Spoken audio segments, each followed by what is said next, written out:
Total fraud. Total fraud, he says. President Donald Trump, there's always that one thing that's on your mind, right? Whenever you've been wronged, whenever you've been hurt, whenever you feel like the world is all against you, there's always that one thing on your mind that you just can't let go of. And for President Donald Trump, it is, of course, the shenanigans that he believes went on during the 2020 election. And now with all the evidence that's coming out, the evidence that the FBI released about the Chinese driver's licenses, 20,000 Chinese driver's licenses imported from China to the United States of America in an effort to secure some fake mail-in ballots that we believe were used to potentially give Joe Biden an edge in one or more states. Well, because of all that, Donald Trump is now, he's got a special prosecutor. He's got a special prosecutor. That's what he's calling for. In a Truth Social post that started off about the border, he started on the border. It ended up with election integrity. Donald Trump wrote 0 border crossings for the month for Trump versus 60,000 for sleepy, crooked Joe Biden, a man who lost the 2020 presidential election by a landslide. Biden was grossly incompetent, and the 2020 election was a total fraud. The evidence is massive and overwhelming. A special prosecutor must be appointed. This cannot be allowed to happen again in the United States of America. Let the work begin. What this crooked man and his corrupt cronies have done in our country in 4 years is grossly indescribable. Make America great again. Although I feel like he did describe it pretty well. Let me close my email so that you don't hear those sounds anymore. I apologize. I was waiting for a very important email and it never came, but hopefully it'll come during the show. He says it's grossly indescribable, but he does a great job. He describes it as total fraud. The evidence is massive and overwhelming, and he's calling for a special prosecutor, which I'm guessing, if I know Pam Bondi, she will appoint because Donald Trump has basically demanded it here in this Truth Social post. And that is something that we're going to delve into here in just a minute. But first, for a couple things. First of all, ladies and gentlemen, thank you so much for being here. Make sure you subscribe to this channel, whether you're listening to the podcast on iTunes or Google Play or wherever you happen to be. If you're on Spotify, love it. If you're watching us on Rumble or YouTube or Facebook, definitely subscribe for a couple of reasons. Number one, we want to grow our Catriot numbers. We want as many liberty-loving, freedom-defending Catriots coming together every single day as we possibly can. Also, we're very close to dominating a lot of these platforms. On Rumble, we're almost to 50,000 followers, which puts us well above the average number of followers for a daily Rumble live stream. And so if you're watching on Rumble and you haven't yet followed, by all means, do that. And on YouTube, we continue to grow. And we want to make sure that on YouTube and Facebook and X and all those other platforms, that there is an outlet for the truth. There is an outlet for liberty-loving, freedom-defending Catriots to come together and learn and grow and talk together and know who our enemies are and battle them together so that we can continue to save the Republic. That's why we do this every single day. That's the first thing. The second thing is there's a brand new song. There's a brand new song. Hank, what the heck's his name? Hank, what is his name? He's from Georgia. Hank Johnson, pardon me. Hank Johnson from Georgia. He's a representative from Georgia. He got, I guess, a new guitar for maybe Father's Day or Juneteenth. I'm not really sure what the occasion was, but he decided the first thing he was going to do, even before he learned how to play it, was to publish an anti-Trump anthem on the internet. And I, for one, am thrilled that he chose to do exactly that. Hello, ladies and gentlemen. Congressman Hank Johnson here with my Fender Stratocaster. Just recently picked it up. Thought I would try it out.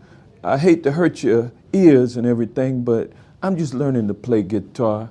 And it happens to be Black Music Month of 2025. And so I'm compelled with a new guitar and with some thoughts about that old song, Hey Joe, to give some commentary on where we are now. And if y'all don't mind, I'm gonna just strum a little bit. Please don't hold it against me. Okay, now before we get into the actual song, before we get to the actual song, this is Hank Johnson. He's from Georgia. I'm not sure how old he is, but let's just say he's another probably great example of why we need term limits. And he got a new guitar, and he decided that instead of doing work, because, Congress, they're not really about the work. They're not really work driven. They're not like, hey, you know what we should do while we're in Washington, D.C.? Work for the American people. You know what we should do? We should probably pass some legislation that's going to be beneficial for the American people. You know what we should do? We should probably do all of the things. We should probably codify some of those Doge cuts. He's like, you know what?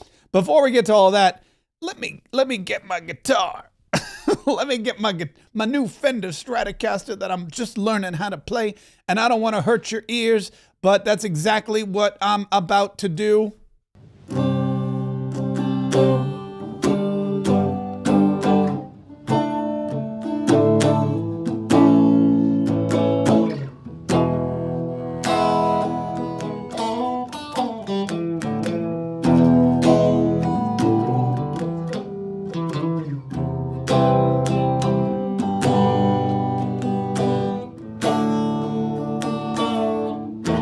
Okay, now, by the way, we could have done without the intro. When you're doing, clips for social media, and I understand that a lot of people in Congress and a lot of people maybe his age aren't really hype on the social media, you want to get right to it. Like, you got to hook people in the first 3 seconds. If you're not hooking people in the first 3 seconds, they are gone. And this guy is playing like an extended 32-bar intro to this song. He's got to get right into it, man. Also, did his guitar not come with a tuner? I have lots of, these are mostly ukuleles, but I have a Fender Squier right over there to my right. I used to have a Fender Stratocaster, which I don't know why I'm pointing to my left, but it's not there anymore. Yeah, I've had a lot of guitars, and I purchased, my daughter has a guitar. I bought one for her. Typically, when you buy a guitar these days, they offer you, the package, which is a case for the guitar, maybe a capo for the guitar, definitely a digital tuner.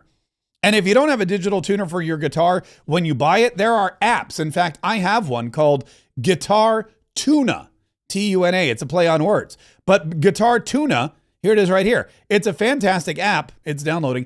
And all you do is you play your guitar and it tunes it up. And you can tune any kind of guitar, bass guitar. Look at this. I have, I'm going to allow access. I have it set for ukulele right now, but you can tune it for guitar. You can tune it for bass guitar. You can tune it for anything. And that way you don't have to worry about looking like an idiot on the internet.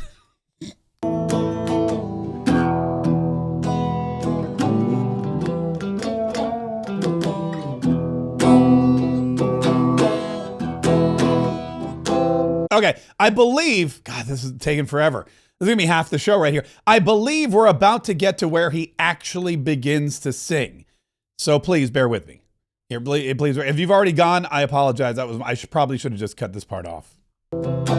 Hey, Trump. There we go. Where you going with that gun in your hand?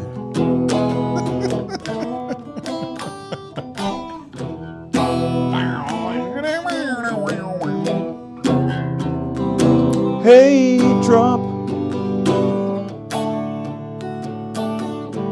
Where you going with that gun in your hand? Gun in your hand. He's got the look, he sings. I'll give him this. He sings a little bit better, not much, a little bit better than he plays. He should have had someone else play and he could have just sung.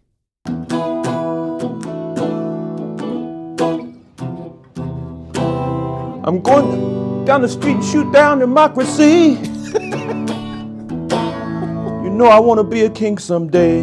Oh, there it is.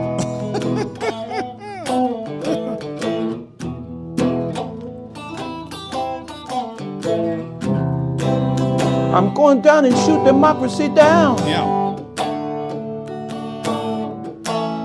You know I want to be the king someday. Yeah, that's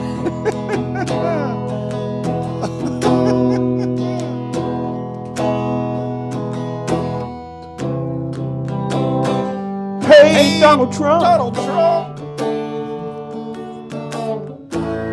We won't let you take our democracy down. It's a Take republic, it down by to the the way. ground. Yeah, it's a republic, by the way.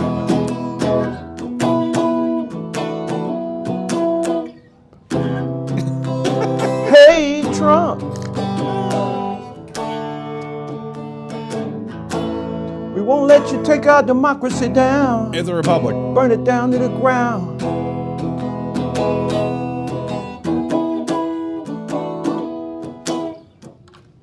That's it, y'all. Oh, thank God. Oh, thank God. That's it. He's 70 years old.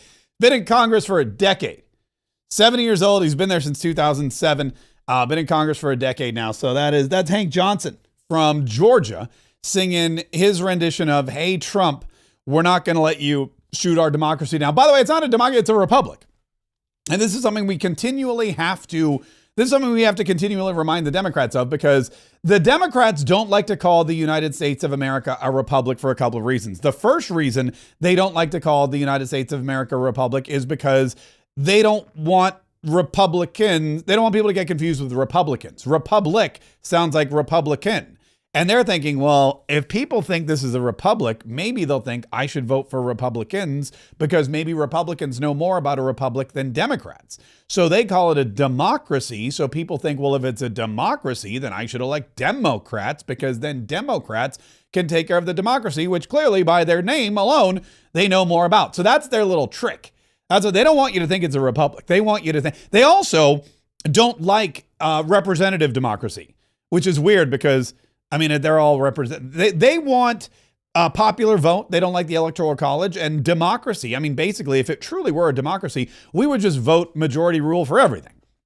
If it were the one big beautiful bill, we'd vote majority rule. If it were whether or not to go to war, we'd have to take a vote on. It would just be horrible. A true democracy, the people vote on everything. And that's what they're trying to convince people to do when it comes to presidential elections, because they know they're not going to win any. Especially with the crop of candidates, the lack of cash, the Democrat Party not only falling and floundering, but now they are almost bankrupt. They're on the brink of financial disaster. The Democrat Party has zero cash, zero donors, and they may have to take out a loan just to compete in the midterms. It's really, really, really incredibly amazing what's going on with the Democrat Party these days. And Hank Johnson feels the best thing that he can do is to sing a song about Donald Trump shooting down democracy. Hey, Trump.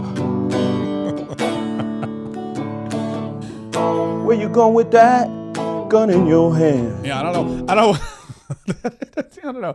Anyway, that's what the Democrat Party. No wonder Donald Trump. You know what? Call a special prosecutor. Call a special prosecutor into Hank Johnson.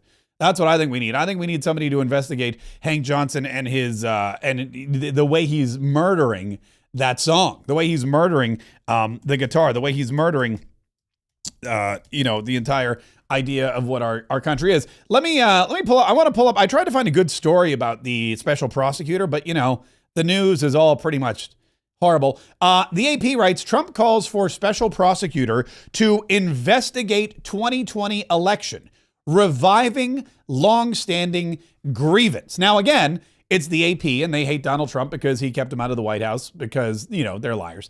But anyway, so they're saying that's a longstanding grievance. They're not saying for potential election fraud. They're not saying for potential crimes against the United States. They're not saying for potential interference by a foreign country like China. They're saying reviving longstanding grievance. So they're still trying to play this out as if Donald Trump is angry. Donald Trump's mad about the way the election turned. Oh, Donald Trump's just so mad about the way the election. He wishes he won and he didn't. And so this is a longstanding grievance, even though the FBI and Kaye Patel have now said, we have evidence. We declassified it. We sent it to the House of Representatives. And I hope to God there's going to be some kind of investigation. I hope James Comer and Chuck Grassley, I hope they're not just going to sit on this. I hope if there's evidence that China printed 20,000 fake driver's licenses, shipped them to the United States in an effort for Democrats to create fake phony mail-in ballots and skew the election for their candidate. If that's the case, if that actually happened, I hope to God there's some kind of an investigation. President Donald Trump on Friday called for the appointment of a special prosecutor to investigate the 2020 election won by Democrat Joe Biden, repeating his baseless claim that the contest was marred by widespread fraud. Now, it's no longer baseless, as we reported the other day. As we reported the other day, there's now evidence that Kaye Patel at the FBI has uncovered, that he's declassified, and that he's sent up to the House of Representatives. Biden was grossly incompetent, and the 2020 election was a total fraud, Trump said in a social media post. Also notice they don't mention Truth Social. They don't want to promote President Donald Trump or his businesses, so they don't even mention Truth. They just say social media post. in which he also sought to favorably contrast his immigration enforcement approach with that of the former president. The evidence is massive and overwhelming. A special prosecutor must be appointed. This cannot be allowed to happen again in the United States of America. Let the work begin.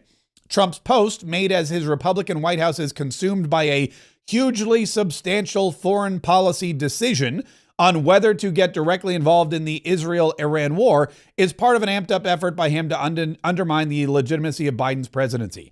Earlier this month, Trump directed his administration to investigate Biden's actions as president, alleging aides masked his predecessor's cognitive decline. Biden has dismissed the investigation as a mere distraction. Now, I guess the AP didn't read Jake Tapper's book, but Jake Tapper in his book outlined all of this. I mean, Jake Tapper laid, and again, I didn't read the book, I didn't buy the book, I don't have the book, but I read enough about the book to know that Jake Tapper basically blew the lid off of the entire Biden crime family and the entire Biden crime administration and the entire former White House, the White House staff, his handlers, his aides, his cabinet.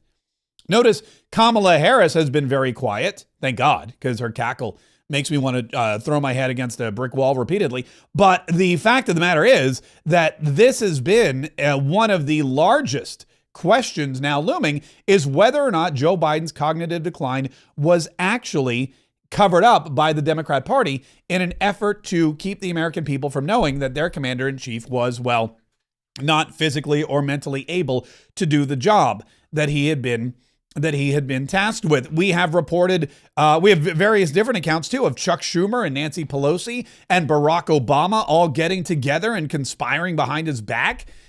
In the book I read about, what was the other one? There was another book I read about Joe Biden, and even John Morgan from Morgan & Morgan was part of the process, and he was involved in trying to figure out a way to make sure that Joe Biden didn't run again. And at the end of the day, it was Chuck Schumer who drove down to Rehoboth Beach and stabbed Joe Biden firmly in the back and said, "You're out, Joe. You got to go." And then Joe Biden, in his last-ditch effort to thwart his adversaries in his own party, endorsed Kamala Harris, which worked perfectly because she lost bigly. I mean, I feel like anyone would have lost, but she lost bigly. That's how the AP puts it. If you roll on over to, let's go to The Hill, for example, you'll see a little bit less biased reporting. Trump calls for a special prosecutor to investigate 2020 election.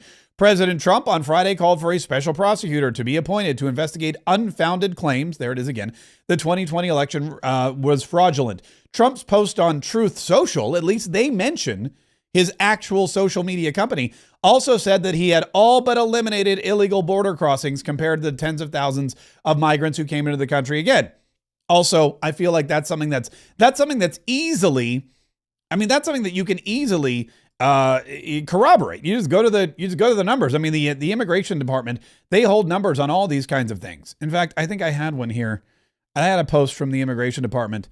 Oh, this is all Jerry Nadler. I have to play you this Jerry Nadler thing too. This Jerry Nadler thing is just, I don't know. It's just, you know what? I kind of miss the old guard of Democrats. I miss the Jerry Nadlers and the Adam Schiffs and the Nancy Pelosi's, because this new crop, they're crazy, but they're not like comically crazy. They're just like angry, dangerous crazy. The new crop of Democrats, the Jasmine Crockett's who just curse all the time and threaten to punch people in the face, the LaMonica McIvers who actually do punch people in the face, or I guess body slam people and get indicted. These people, the Maxwell Frost, who this guy's just like he's like, Timu Obama, all these people, what they do is they're just not interesting. They're funny, sure, but they're not as comically clownish as, say, Adam Schiff and Jerry Nadler were, which is why I'm so glad that Jerry Nadler is back. And if you look, he's the head that's floating just slightly above the podium. But these people are wearing masks and are totally unidentified. And the question is why? The question is why? It's completely improper. And again, one has to assume they're hiding something, or they're hiding misbehavior, because otherwise, why would they be wearing masks and denying their identities? He's hiding by the way. Just speaking of hiding, Jerry Nadler's hiding behind the podium, while that's Dan Goldman in the background, who's towering over Jerry Nadler. I knew Jerry Nadler was short. I didn't realize just how short he was. I also knew he was fat, but I think he got that stomach stapling. Didn't he get the stomach stapling surgery, so he's not as fat anymore? But he did not get stretched. What he could have done is he could have just gotten stretched like like Mike TV and Willy Wonka and the Chocolate Factory, put them in the taffy pulling machine. Because that way, if you stretch them out, then I imagine you get thinner and taller at the same time, which is exactly what Jerry Nadler needs. But Jerry Nadler, this is their new thing. Their new thing is they're going after ICE, not because they're doing anything illegal, because they're not because they're, they tried to say, oh, ICE is getting rid of illegal immigrants. That's horrible. And then what happened was the rest of the United States of America said, we're okay with that. We actually like that ICE. That's what ICE should be doing. Immigration Customs Enforcement. They're enforcing immigration and customs. What's the problem? So now they're saying, well, they're doing it while being masked. And this is something we heard Dan Goldman complain about. Is Dorothy Shea, what's she complaining? She might be complaining about it too. Iran's leaders could have avoided. No, she's talking about Iran. But Jerry Nadler saying, why are they wearing masks? But these people are wearing masks and are totally unidentified. And the question is why? The question is why. It's completely improper. And again, one has to assume they're hiding something or they're hiding misbehavior, because otherwise, why would they be wearing masks and denying their identities? Now, again, and I could go over this and over this and over this and over this. The reason that they're wearing masks and hiding their identities is because the lunatics on the left will show up at their homes and have them swatted and put them on the internet and threaten their lives and threaten their families and threaten everything else. The reason that they're hiding their faces is the same reason that they don't wear their insignia or their badges with their names and numbers, because the lunatics on the left will do everything they can in their personal lives to put them in danger. And if they have kids in school, they'll follow their kids to school. And if they have wives, they're going to follow their wives. And whatever it is that the lunatics on the left do, they will. The reason they're wearing masks is because while they're doing their job of enforcing the law, they're not, harassing anybody. They're not terrorizing them. These are laws on the books. They've been told these folks are in the country illegally. They came here illegally. A lot of them are in gangs. A lot of them are drug dealers. A lot of them are human traffickers. A lot of them are doing bad things. A lot of them are eating the cats and eating the dogs. Whatever it is they're doing, we got to get them out. We got to get them back home. And so they're going and they're enforcing the immigration laws, which is what ICE stands for. And in their job enforcing the law, there are bad people who want to harass them and put their lives in danger. Now, flip that around to the left, and the protesters in the Democrat Party, they wear masks and cover their faces for a totally different reason. They wear masks and cover their faces because they're committing criminal acts and they don't want to get caught. They're committing criminal acts and they don't want their friends and neighbors turning them in. They don't want social media and facial recognition or FBI files to find them out. So they put on masks. They go out, they smash windows, they loot, they riot, they burn flags, they throw bricks at police officers, they shoot fireworks at cops. They do all of that while covering their faces so that they can't get caught because they're committing crimes. ICE agents cover their faces so that they don't get harmed by lunatics while they're enforcing the law. It's two totally different things. Jerry Nadler, of course, they're all Jerry Nadler and Dan Goldman and all the rest of them.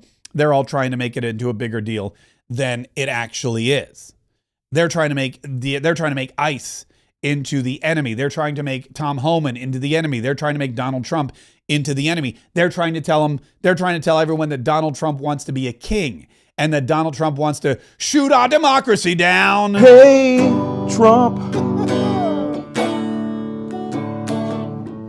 Where you going with that? Gun in your hand. Does Donald Trump walk around with a gun in his hand? I didn't know. I don't think he does. I think he's got people for that. I think he's got lots of Secret Service agents, so he doesn't have to worry about it. Hey, Trump.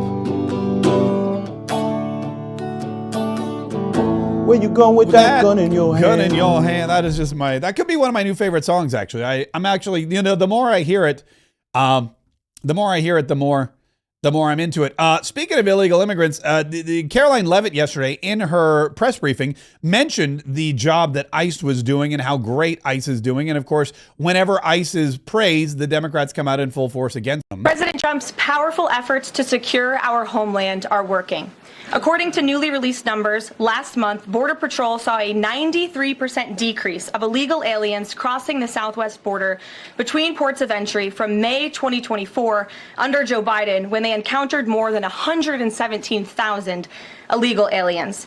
And this particular statistic is absolutely astounding. In the month of May, under the Trump administration, 0 illegal aliens were released into our country by Border Patrol. Let me say that again. Not a single illegal alien was released into the interior of the United States of America last month under this administration. Let's contrast that to Joe Biden's failed leadership, where immigration officers were wasting their finite time and resources processing dangerous illegal aliens for release into the United States. President Trump immediately terminated that reckless Biden-era practice that undermined the rule of law, jeopardized public safety and our national security, and diverted critical resources away from stopping deadly drugs and violent criminals from entering our country. That's the reason why not a single illegal alien was released into the interior of the United States in the month of May. And as a result, we now have a border that is reaching unprecedented levels of operational success. The efforts by President Trump to stop the illegal immigrant invasion and secure the border in this short amount of time represent one of the greatest achievements by a presidential administration in the history of our great country. 0 border crossings for the month for Trump versus 60,000 for sleepy, crooked Joe Biden. A man who lost the 2020 presidential election by a landslide. Biden was grossly incompetent and the 2020 election was a total fraud. The evidence is massive and overwhelming. A special prosecutor must be appointed. Look, I mean, the special prosecutor, it's really amazing to me. I would have thought that by this time, and again, I'm not knocking President Donald Trump. He's got a lot going on. There's a lot to fix. And in 150 days, he's done an amazing amount of things.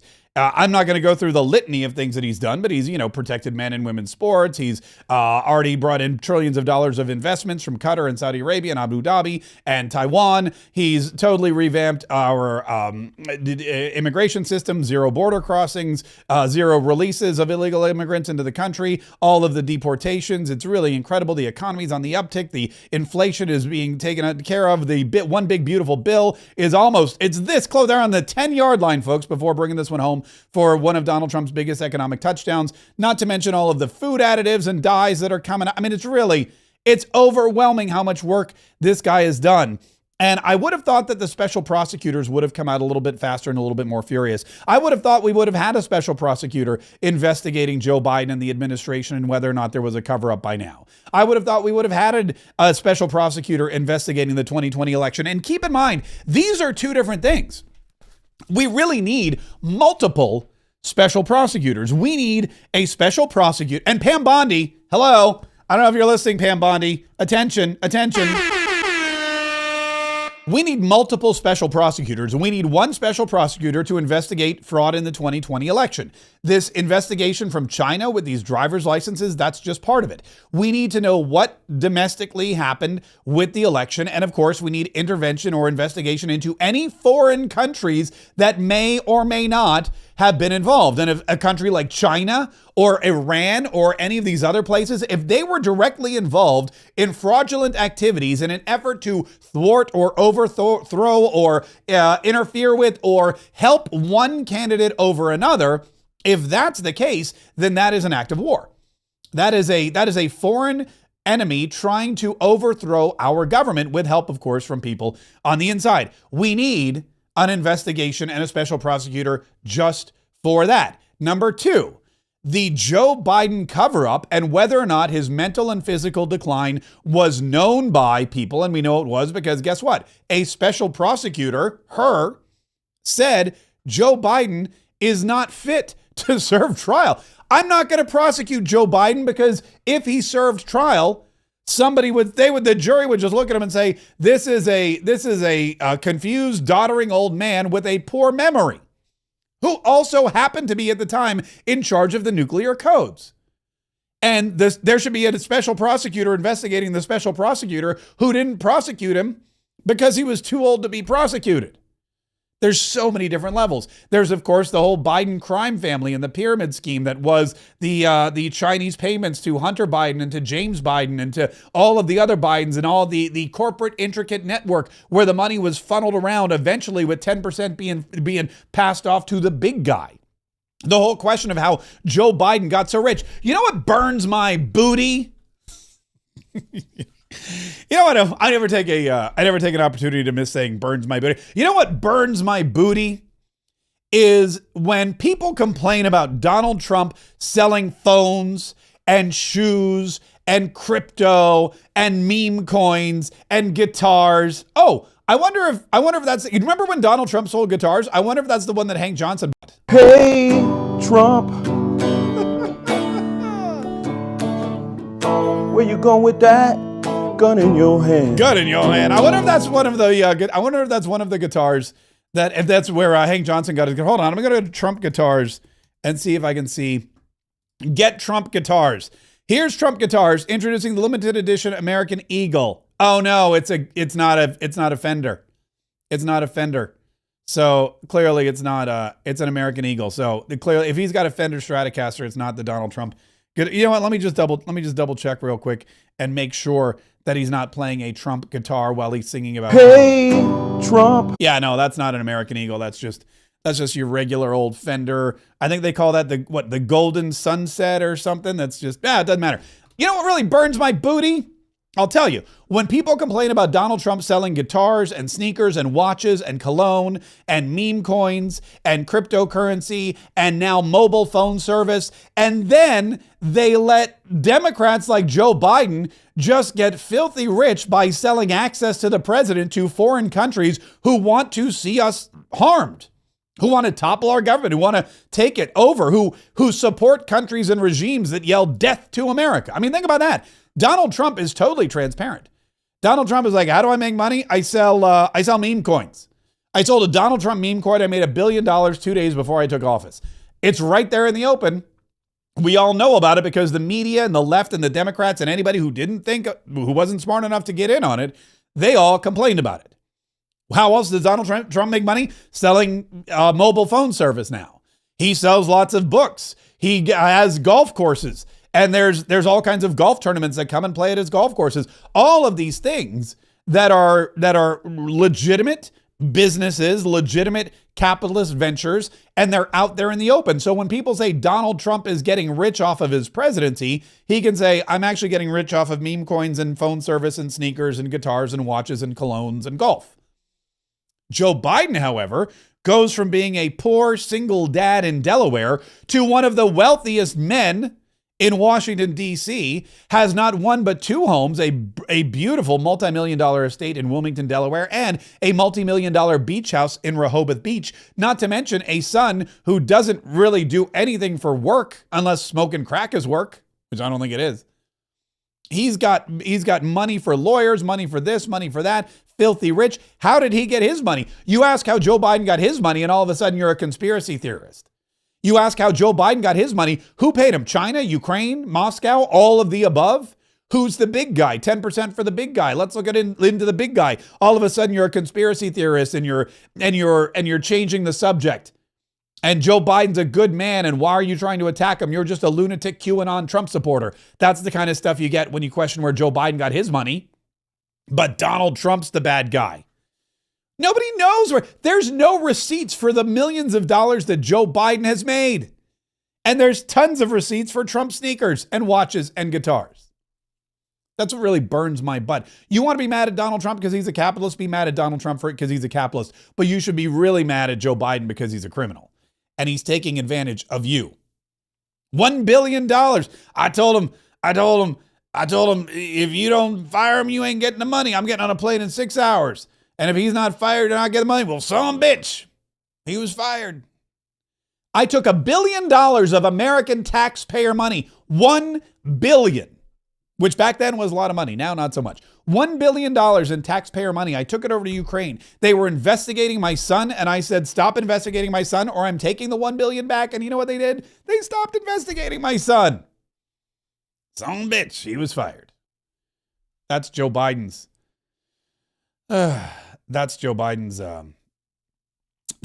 whole legacy. Anyway, that's speaking of Iran, speaking of these horrible countries that want to do us harm, Donald Trump put Iran on notice. And you know, here's the thing. Here's the other thing that burns my booty. My booty is burning today. My booty is hot. I am so fired up about all these things. I'm fired up about what the Democrats do, what the media says. I'm fired up about this new song that Hank Johnson released. Hey, Trump. Where you We going go with with that that? gun in your Gun in your hand. Trump guns. That's the next thing. Trump guns. I think they had them. The Palmetto State Armory. They used to sell Trump guns, and I think they sold out pretty quickly. But anyway, that should be that should be really his next thing. But I digress. The other thing that burns my butt is how Donald Trump. You know, everyone's like, Donald Trump's going to bomb Iran. Donald Trump's going to get us into World War III. Donald Trump is going to join the Israelis. Donald Trump is just a puppet and a warmonger. Donald Trump is blah, blah, blah, blah. Donald Trump yesterday, look at this. He came out and he said, I'm not going to bomb Iran. I'm not going to send the stealth fighters over there. I'm not going to get the United States involved in this conflict for 2 weeks. I'm going to see what happens. We're going to continue our diplomatic negotiations. We're going to continue talking, and I'm going to take 2 weeks to figure out what happens, and then I'll make a decision. Caroline Leavitt mentioned it yesterday in the press briefing. In fact, it's how she kicked off her press briefing with this very special, important announcement from the President of the United States. Regarding the ongoing situation in Iran, I know there has been a lot of speculation amongst all of you in the media regarding the president's decision-making and whether or not the United States will be directly involved. In light of that news, I have a message directly from the president, and I quote, "Based on the fact that there's a substantial chance of negotiations that may or may not take place with Iran in the near future, I will make my decision whether or not to go within the next 2 weeks." That's a quote directly from the president for all of you today. Yeah, that's the quote directly from the president. I'm going to give Iran 2 weeks and I'm going to see what happens. You know how the media responded to that? The media didn't respond with, oh, Donald Trump is not a warmonger. Oh, Donald Trump is not the kind of guy that we thought he was. Oh, Donald Trump is not going to start World War III. No, that's not what we got at all. What we got instead was this. Look, Trump tacos for 2 weeks, which, by the way, made me want tacos. Which made me want tacos. But no, Trump tacos for 2 weeks. What does that mean? They're saying Trump chickened out for 2 weeks. Whenever Donald Trump negotiates, or whenever Donald Trump changes his mind, or whenever Donald Trump says, okay, I'm going to do this instead of bombing Iran, instead of escalating the conflict, instead of getting us involved, instead of potentially putting Americans in harm, both here and abroad, I'm going to give it 2 weeks. And what does the left do? Instead of saying, hey, that's an even-keeled guy, that's a smart-minded guy, that's an individual who's not hell-bent on getting us into another endless war.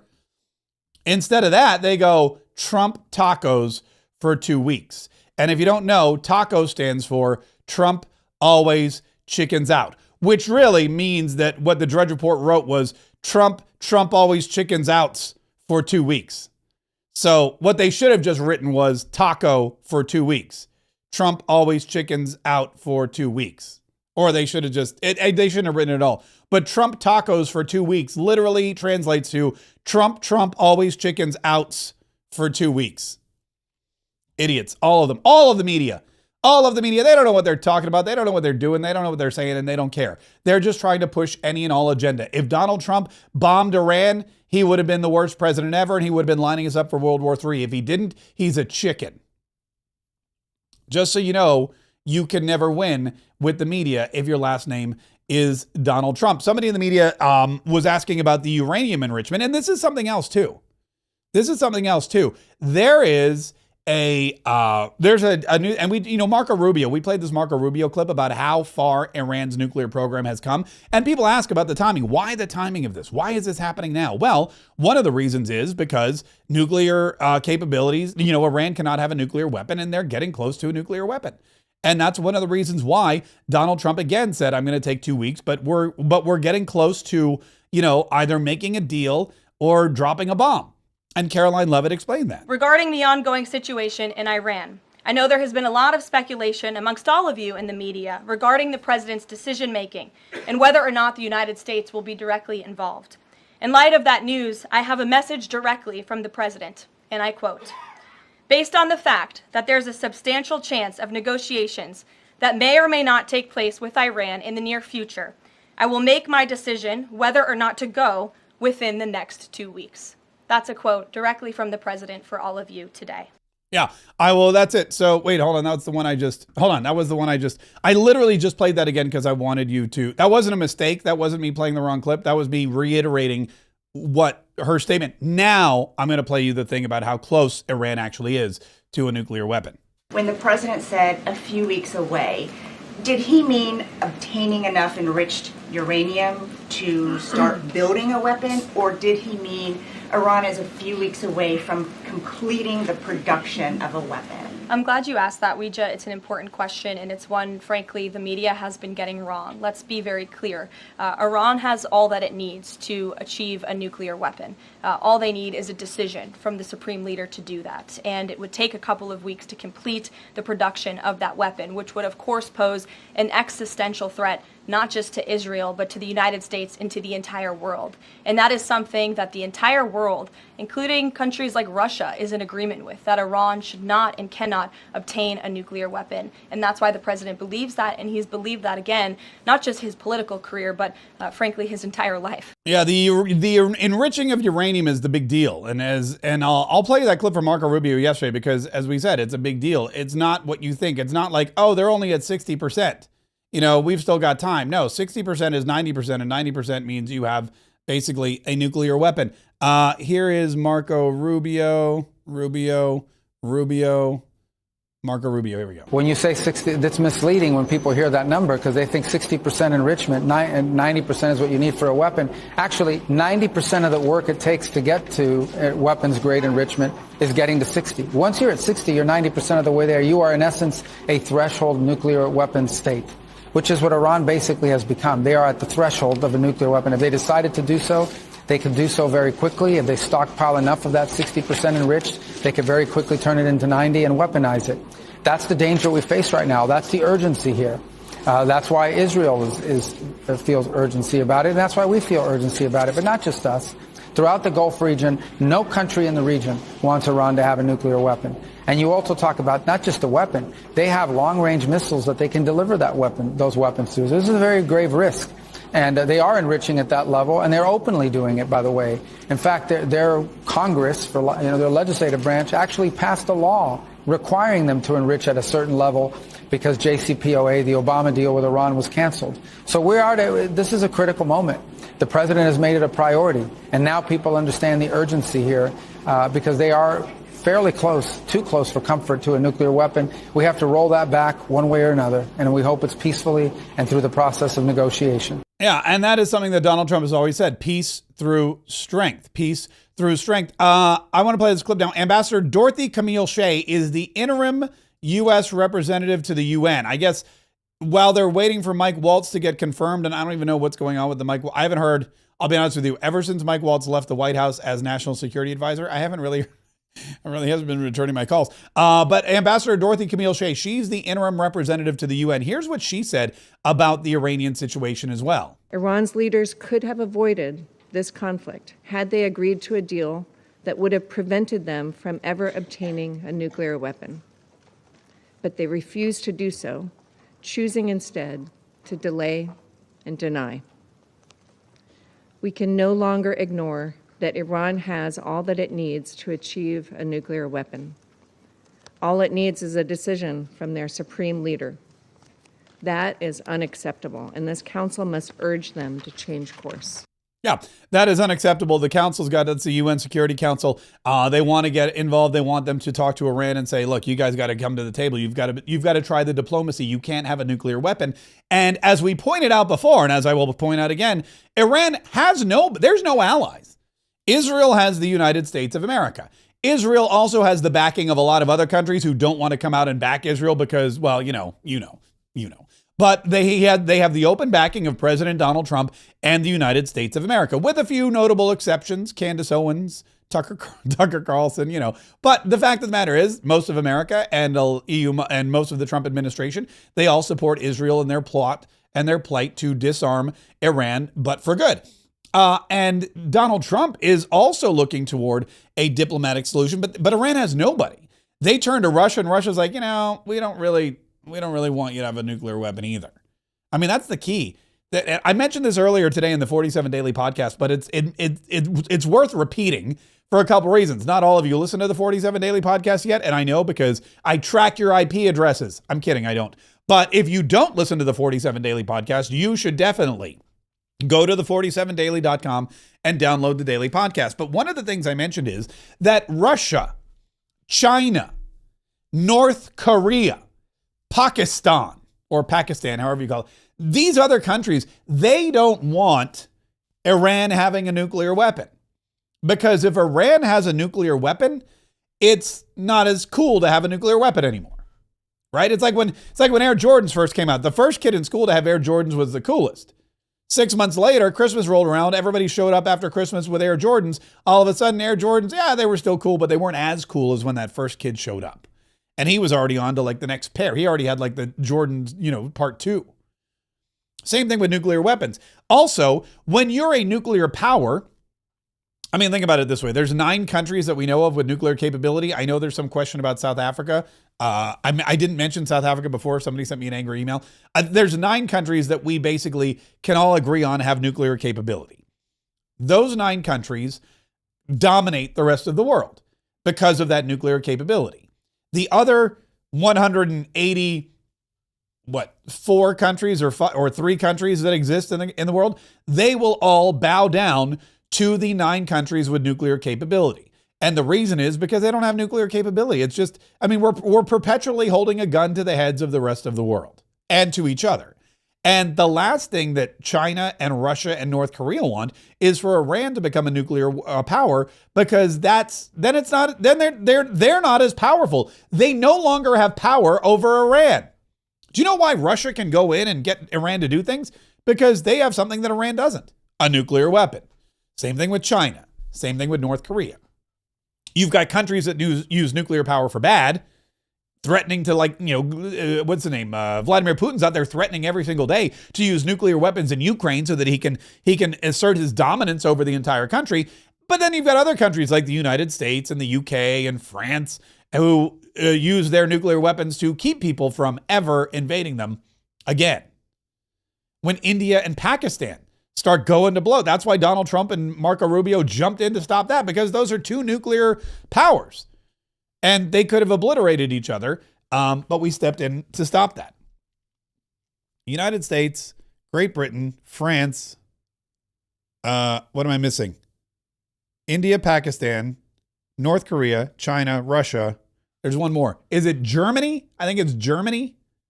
Now we'll have to, we'll get to the bottom of that. We'll get to the bottom of that in due time. Jason Miller, we played this clip yesterday. It's worth playing again. He said, look, trust Trump. This is the reason why President Trump received 77.3 million votes and 312 electoral votes and won such an overwhelming show of support in the election this last fall. We have to trust in our commander in chief. And we saw in his first 4 years in office, President Trump kept us out of all new wars. There's an important point here that sometimes with the peace through strength, sometimes you have to show a little strength to avoid having to get into a war, because in a certain case, if we don't take care of it now, it could be something later. But if there's one person who can stop us from being embroiled in a war, it's President Trump. You've got to, peace through strength means you've got to show your strength. You got to pull the gun out and wave it around. You got to take off your shirt and let everybody see your gun, your gun, sun's out, guns out. You got to let people see that. You got to let them see your menacing tattoos, so they know not to mess with you. That's what Donald Trump's doing. Donald Trump is taking off his shirt, he's flexing his muscles, he's pulling out his big gun, and he's like, you could mess with me, but you probably don't want to. And Iran now has 2 weeks to look at Donald Trump and look at the United States of America and look, because we always have Uncle Sam, and I always thought this was bad. We should redo Uncle Sam. Uncle Sam was always this old dude with a beard, skinny, scrawny, weird hat, looks like Orville Redenbacher's, psychotic twin. And I don't like that. Uncle Sam should look like Thanos.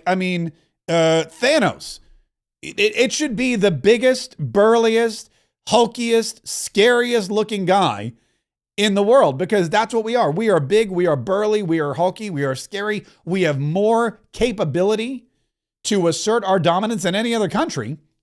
And yet we draw ourselves as this skinny old bearded dude. I think we should, when I become a congressman, that's going to be one of my first things. I'm going to be like, look, we got to take a look at this Uncle Sam thing. We got to take a look at Uncle Sam. And instead of the old, doddering, weird uncle that you think may have some kind of, some kind of indecent exposure charge somewhere back in his registry. No, we need a new Uncle Sam. It's got to be the cool Uncle Sam, the gym bro Uncle Sam. We need the alpha Uncle Sam. Like if Uncle Sam and Andrew Tate had a baby, that would be weird, but that's what we need. That's the kind of dominant Uncle Sam I think we need. I don't know if that's a congressional thing, but I'm going to look into it. I'm going to start a committee and I'm going to look into it in a special session of Congress once I get elected to Congress in 2026, which, by the way, now would be a good time to remind you that if you would like to donate to Mark Kaye for Congress, you know what I did? I made a new URL too. MarkKayForCongress.com is where you can go. It's the easiest place to go and you can donate. And listen, we're going to need money. I don't like to beg for money, and I'm not saying I'm begging for money, but when you invest in Mark Kaye for Congress, you invest in conservative, combative Republicans going to Congress to fight against the Democrats in 2026 and beyond. We don't have one of those in my district. We've got kind of a pushover who likes to reach across the aisle and make deals with Democrats. I never understood that myself. But if you live anywhere and you want to help us send me to Congress, the best thing you can do is go to markkforcongress.com and donate as much as you can, as much as you're comfortable with. I know a lot of people, they write to me, they go, all I have is $25. I'll take it. Some people are like, all I can give you is 15. You know, we will Bernie Sanders this bad boy, and we will do it $1 at a time. We will take every small. I was out speaking the other day. I went down to the Patriot Club in St. Johns County, and I was doing a little speech, and I was telling people about my plight, and I was talking to them about my goals and how I'm going to win this election, and I need their help. And people just started throwing $10 at me, like $10 bills at me, like I was on a pole, you know, at the strip club. And they're like, here you go. And I walked out. I had like, you know, hundreds of dollars in $10 bills, which was great because the threshold for an anonymous donation by cash is $50. So I'm good to go. But if you want, I mean, again, we're going to need as much as possible. And don't look at it as a donation. Don't look at it as, you know, charity or anything else. It is an investment in America. And I'm going to use the money to battle against people who have their own best interests at heart and not yours. And because it's a federal election, and because it's a federal office, and because it's a portion of the larger group that makes up the House of Representatives, that means that you are going to benefit from whatever it is I do when I'm there. So if you're in Florida's 5th District, by all means, vote for me, donate to the campaign. That'd be awesome. If you're not, we can still take your donation and we can use it to make America great again. MarkKayForCongress.com is where you go. Speaking of making America great again, let's talk a little bit about the One Big Beautiful Bill, because the One Big Beautiful Bill is really, we're getting close. And I want to play this clip from Kevin Hassett. Kevin Hassett is the director of the National Economic Council. And he, again, I've never met him, but I just have this feeling that he's the smartest guy in the world. Just by the way he talks, the things he says, he's very enthusiastic, he's very jolly, really tends to like his job. And here's what he said about the One Big Beautiful Bill. And even though it hasn't even passed, listen to what it's already done. Senate Republicans are continuing to push this critical legislation forward. Nope. Hang on. Here it is. Wait.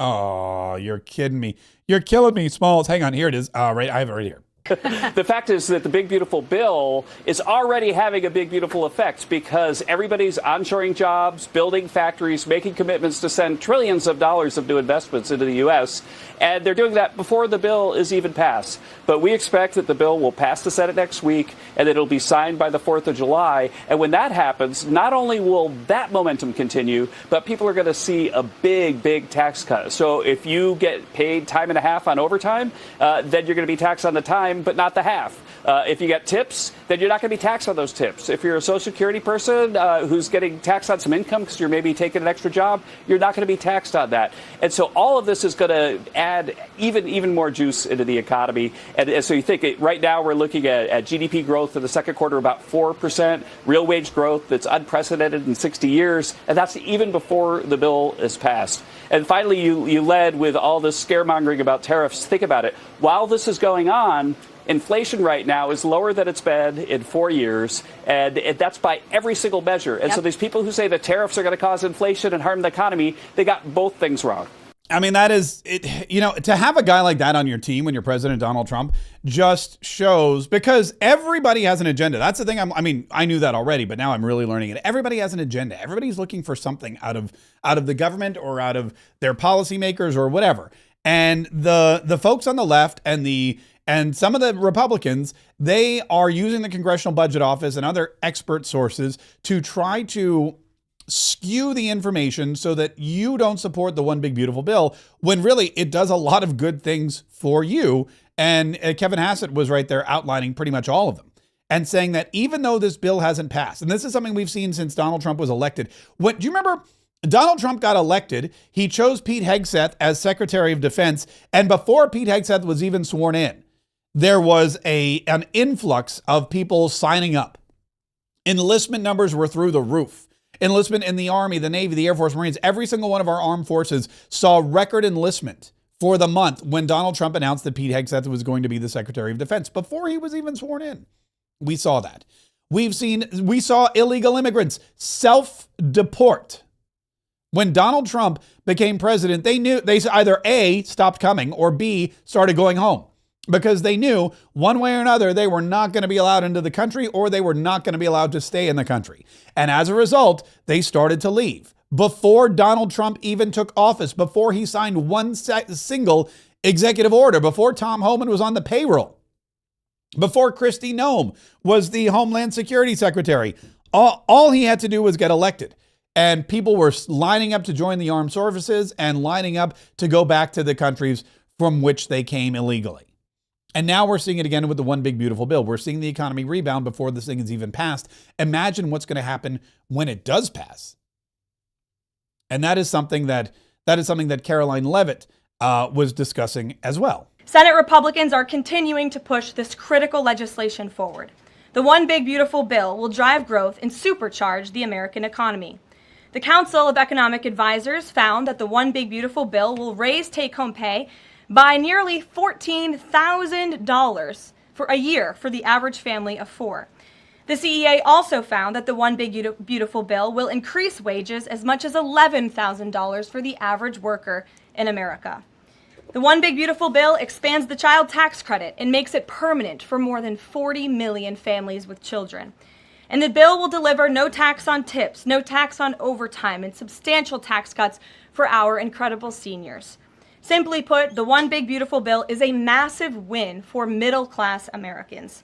When nearly 80 million Americans sent President Trump back to this White House, they were doing so expecting these popular policies to be enacted. Republicans in Congress have a mandate to deliver. And President Trump demands they send this historic bill to his desk for signature by Independence Day, July 4th. Yeah, July 4th, Independence Day, the anniversary of our country, 249 years. Next year's the big one, 250. Next year's the big one, 250. But right now we're celebrating 249 years of American independence. And Donald Trump wants to celebrate it with the one big beautiful bill by making you, again, financially independent. I was asked about this. I spoke yesterday, and this is the big question that always comes up. What about the one big beautiful bill? What about, the actual question I got, because I went out to say, I'm out all the time now. If you're in Jacksonville and you have a group of individuals that you want me to come talk to, I'll put it on the calendar, because all I do every single night, I tell my wife, I go, you're probably on your own for dinner every night this week, because I got to go. Monday I was speaking, Tuesday I was speaking, yesterday I was speaking. Tonight, tonight I'm actually going to buy some shorts, because I need some new shorts. You know what? That's neither here nor there. But every now and then when I go speak, the question, whenever there's a Q&A, the question comes up, what about the one big beautiful bill? And yesterday somebody said, would you vote for a budget and would you vote for a continuing resolution? And I said, well, 100% we need a budget. We haven't had a budget in like a decade. And a budget is mandatory. I feel like we should have a budget. We don't have a budget. It's horrendous that Congress does not have a budget. So yes, 100% I would support a budget. And no, continuing resolutions are not something that should ever be voted positively on, especially the ones that we've had, because, and here's the difference, a continuing resolution like the one we had last December and September, and I mean, it seems like, what do we have them? Every 6 months, I think we have them. A continuing resolution funds the government and increases the debt for no reason, just because we don't want the government to shut down. Personally, I'm all about a government shutdown. But because we don't want the government to shut down, Congress just vote. It's the kick in the can down the road. It's we ran out of money. We didn't do our jobs. We didn't do what we were supposed to. We don't have the desire to do it because it's Christmas time and we want to go home and spend time with our families. So we're just going to vote on a continuing resolution. We're going to kick the can down the road, and we're going to come back in 6 months and do it again. We spend money, we get nothing. Imagine going into a store. Imagine going into a car dealership. You want to buy a new car. So you drive up in your old Ford, not to knock Fords, it's just I've been driving a Ford my entire life. You drive up in your old Ford and you to the Mercedes-Benz dealership. You're like, I'm going to upgrade. And you walk in and you say, I would like a car. And they go, what would you like? I go, I want the best. I want a G-Wagon. And they go, great, that's $250,000. And you say, great, here's $250,000. Open up a line of credit. They open up the line of credit. They're going to start charging you with interest every single month. And you go, great. And then they hand you the keys and you realize they're handing you the keys to your same old Ford. And you go, where's my G-Wagon? You go, oh, this is a continuing resolution. You're just going to get to continue to drive your Ford and we're going to just charge you more interest that's what that is. The one big beautiful bill is not that. It's a bunch of stuff that's going to cost more.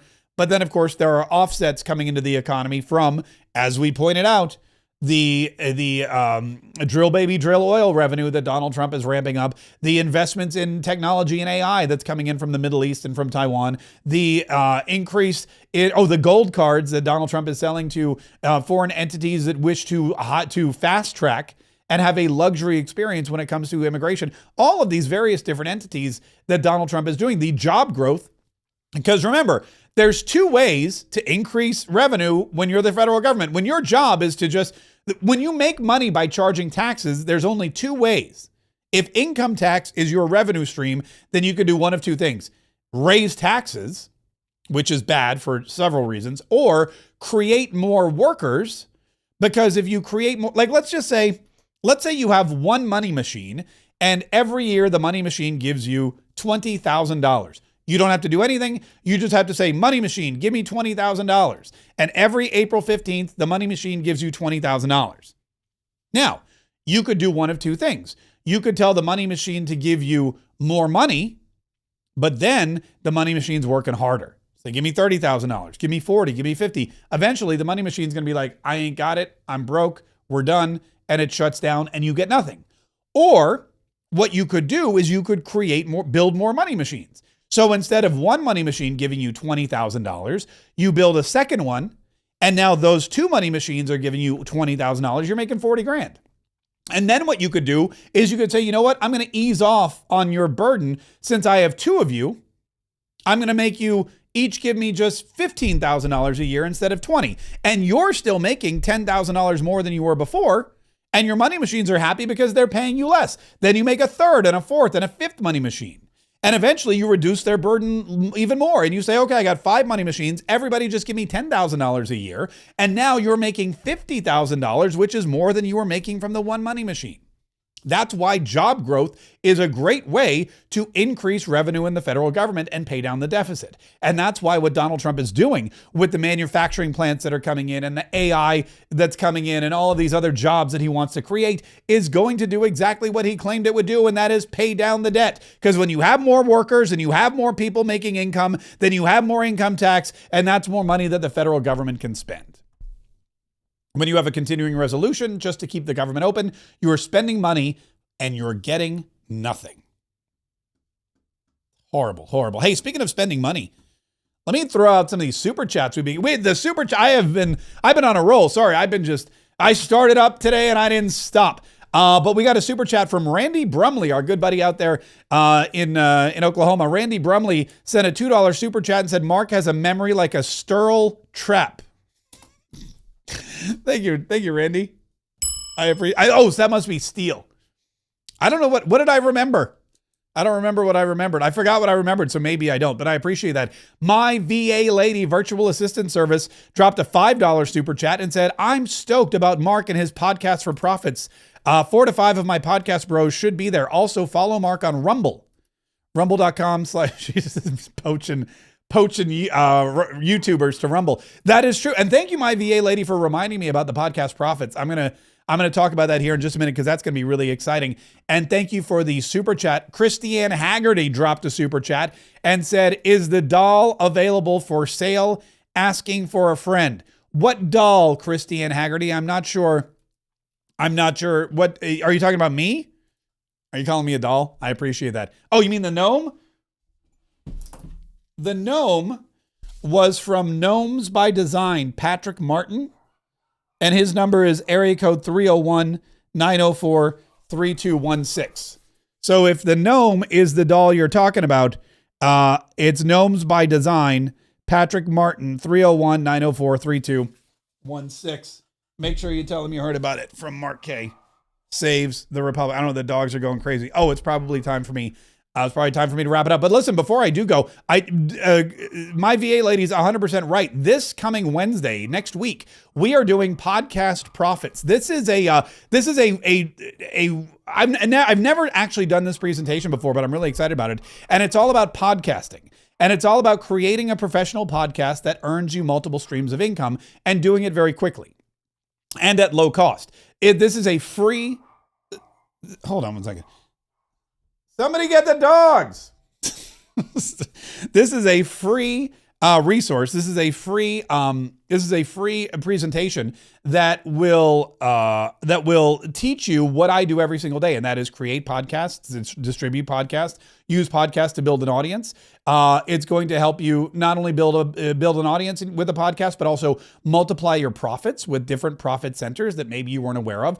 And then, of course, repurpose your podcast into multiple different areas like YouTube videos and Instagram posts and tweets and books and merchandise and all kinds of stuff.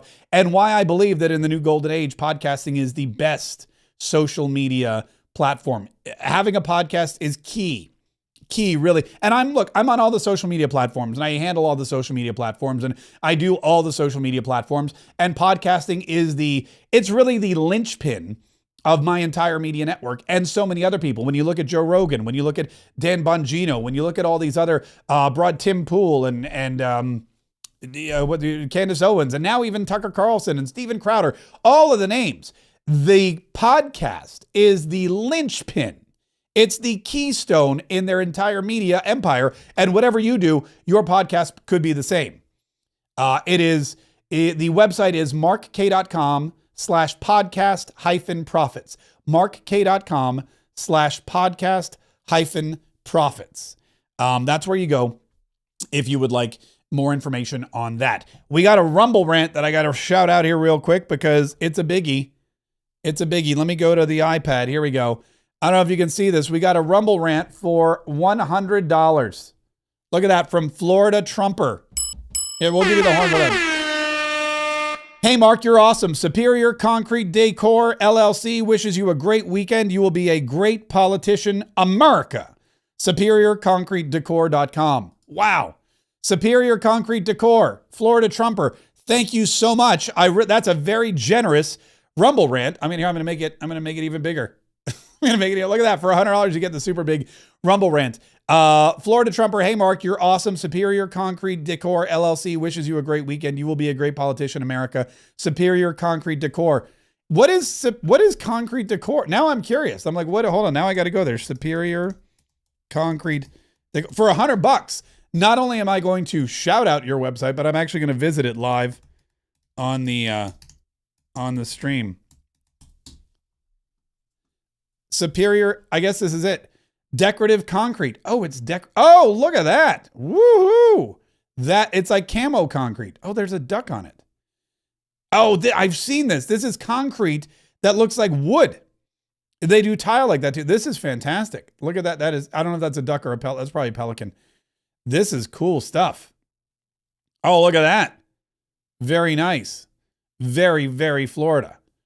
Maybe you can put my logo in, maybe I'll put the logo in my driveway. That would really, the HOA would be thrilled with that. The HOA would be thrilled with that. Hey, thanks so much. We really appreciate that. Is very generous of you. Thank you so much for your support. And thank you so much for that Rumble rant. Listen, we are, yesterday we couldn't do our Katriot Club meeting, but we're going to do it today for sure. Katriots.com. Katriots.com. We're going to have a Katriot Club meeting here in about 3 to 5 minutes. So if you're not a member of the Katriot Club, join. I have a great story about something that happened with the Republican Party regarding my candidacy. And I'm not going to share it publicly, but I am going to spill the tea privately. So if you want to know the backstory behind something that happened just today with me and the Republican Party here in Florida regarding my campaign for Congress, join the Katriot Club. It's going to be awesome. And if you're a member of the Katriot Club, definitely join today's after party because, like I said, I got some tea. Listen, thank you so much to everybody who joined us today. Don't forget to subscribe. Subscribe to the podcast on iTunes, on Spotify, iHeartRadio, wherever you happen to be listening. Make sure you're getting it every single day. And I'm going to try to double my output. I really feel like, going into the July 4th holiday, and really, I mean, almost every single day, there's something amazing to report on. So I really want to make sure that we're out there getting you even more podcasts and more information. We're so close, by the way, like I said, to 50,000 subscribers on Rumble, that I want to make sure we're building that number up. YouTube, we're getting close to 100,000, and it's so much fun for me to do. Also this weekend, I am going to a protest or a counter protest or whatever. I don't know what it is, but I'm going to have a lot of great stuff, hopefully, from that. So I want to make sure that you're subscribed, you're set the notifications so you get the information as soon as it goes live. Because there's so much every single day that I want to share with you, that I want to tell you, that I want to keep you knowledgeable about and informed about, and I want to entertain and inspire you to keep up the fight, because it is a constant battle. The fight never ends. Just because we won the election doesn't mean we can lay down and let the Democrats take over, because that's exactly what they're going to try to do. We're going to stop them. Every single day, we will come here, we will learn, we will laugh, we will sharpen our skills, we will prepare ourselves for battle, so that no matter where we are, we will always be able to save the Republic. Oh no, wait, I was going to play the Trump song again. All right, here we go. Here's to sing us out, ladies and gentlemen. Here's Hank Johnson from Georgia. The after party begins in 3 minutes. Hey, Trump. Hey, Trump. Where you going with that gun in your hand?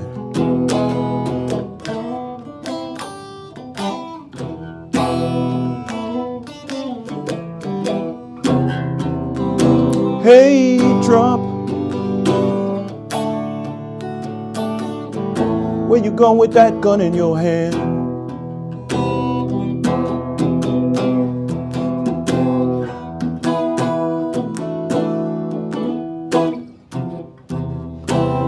I'm going down the street and shoot down democracy. You know I want to be a king someday.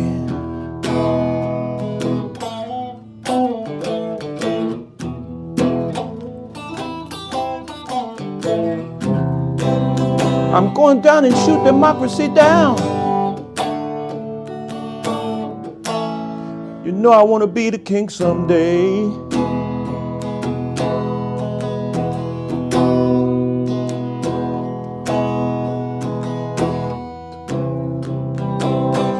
Hey, Donald Trump. We won't let you take our democracy down. Take it down to the ground.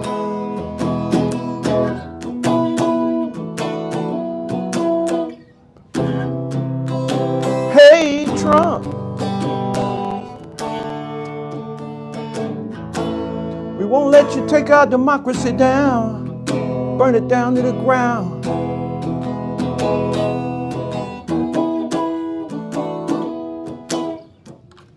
That's it, y'all. Thank you. Hey, Trump. Where you going with that gun in your hand?